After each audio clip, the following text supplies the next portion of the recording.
Good morning guys, welcome back to my channel. It's been a long na hindi tayo nakapag-upload dito sa YouTube channel natin. So, here we go. Biyahe tayo for today's video kay Lalamove. So, wala tayong pasok mamaya. Subukan natin kung maabutin tayo ng gabi. Magkano kikitain natin. Makasagad tayo. Kaya tara, samahan niyo ako.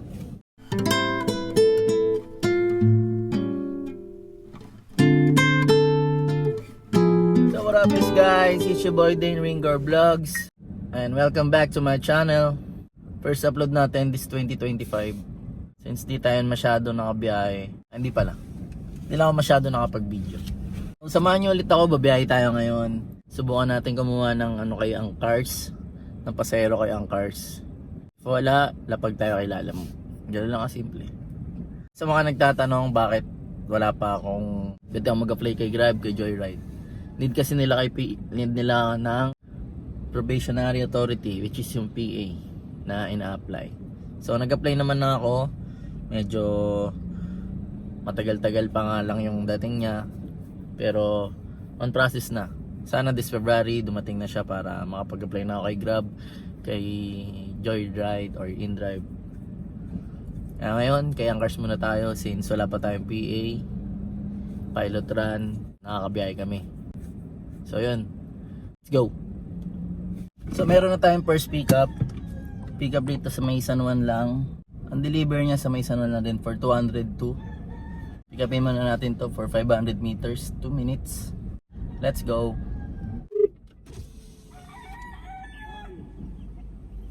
Hello po, Ma'am Belinda. Ang tanong ko lang, ano po yung papadala nyo? Pagkain. Sige po. Okay po, thank you po.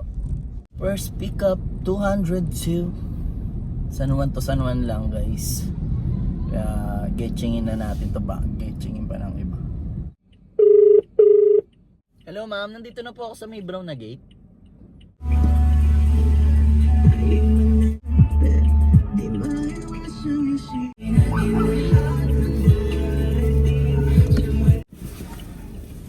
Nagbayad na si ma'am.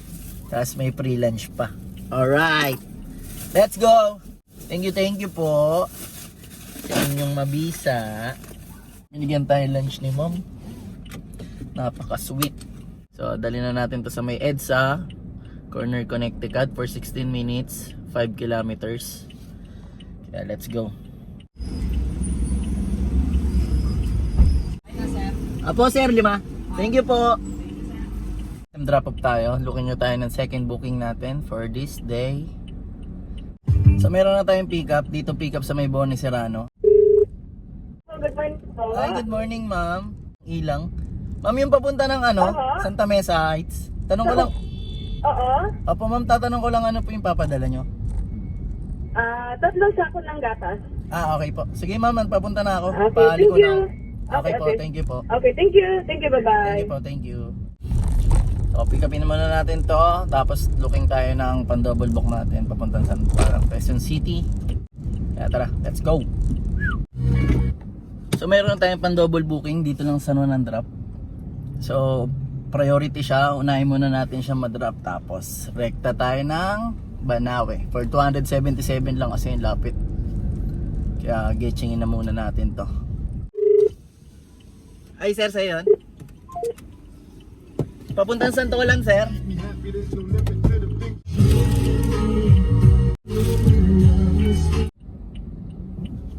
Tayong pick up ng double booking natin. Unahin muna natin to. Drop up lang rin dito sa Santolan. Tapos diretso tayo ng Santa Mesa Heights para dun sa atin na pick up. So double booking tayo for today. First double booking, kaya let's go. Sa mga nagtatanong kung anong gamit ka sasakyan, sa mga nag-message yun sa may mga dati kong video, ang gamit pa natin sa Toyota Vios. Matic po siya. Kaya relax lang. Paplano kong kumuha ng sasakyan, papasok kay Lalamove G.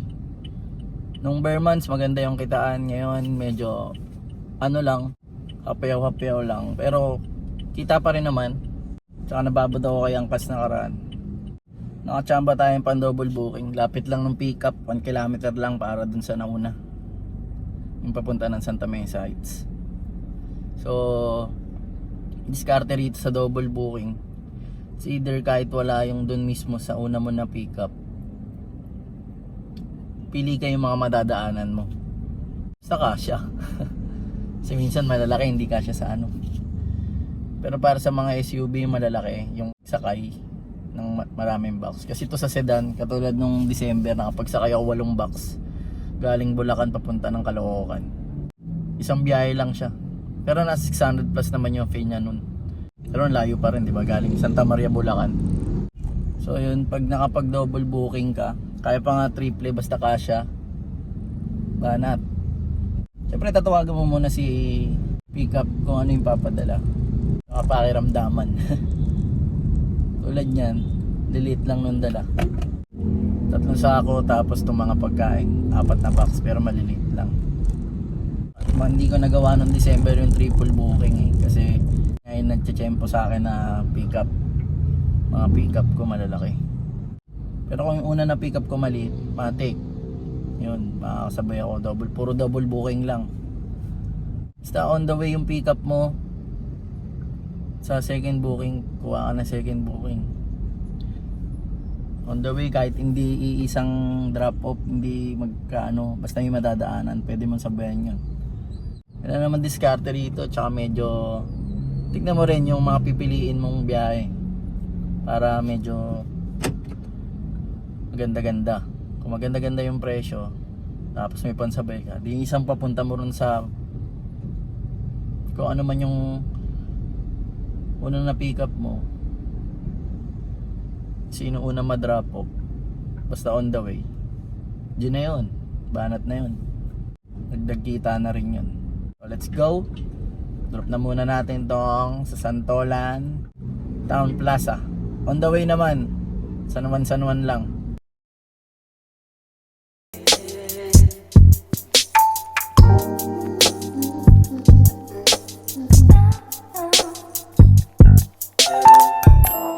Andito na po ako sa may tapat ng Pulibok sa Santolan Ano Town. po yan?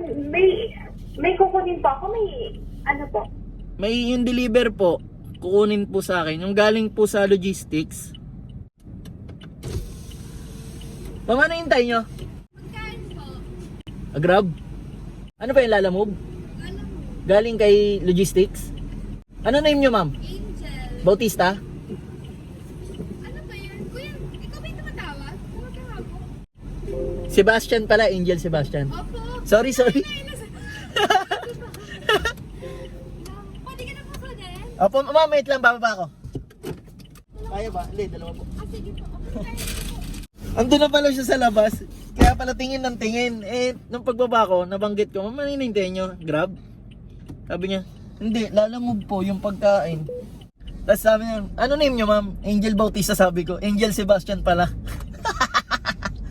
Nagkamali pa. Diretso na ako ng Santa Mesa Heights sa Banawe.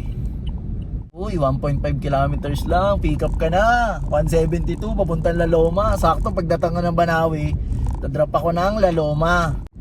So ayun, nakuha tayo ng pang double booking ulit, palaloma naman. So pag drop natin ng Banawe, diretso tayong Laloma for 172. Ang pick up dito is sa San Juan. So G na to. Let's go! Ma'am Catherine, magandang tanghali po. Ma'am, sa Lalamove, ma'am, tanong ko lang ano yung papadala nyo? Cake po. Cake po. O, sige ma'am, sakto dito ko na nalalagay sa loob.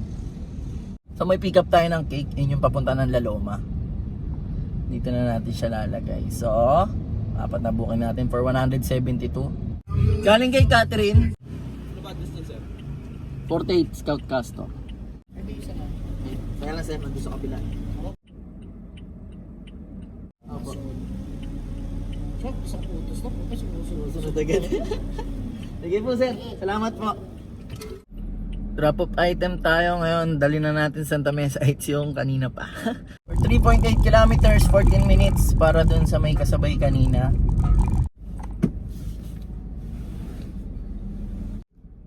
Hello? Ma'am, sa ilang-ilang po. Sige, labas ako. Sige po, thank you po.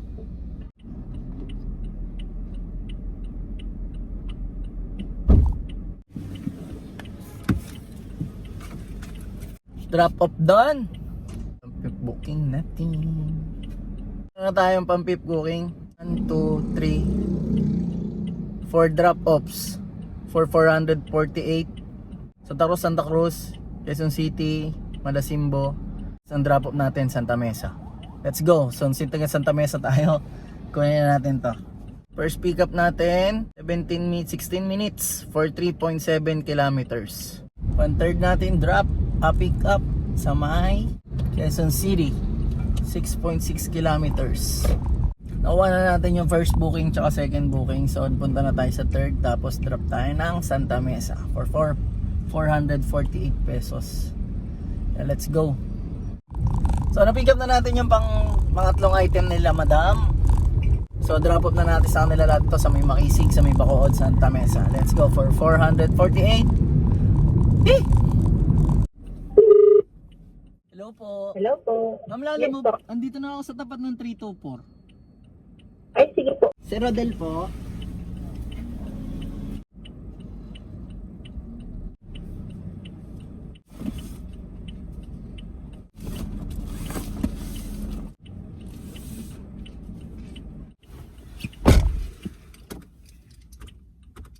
Wrap up done.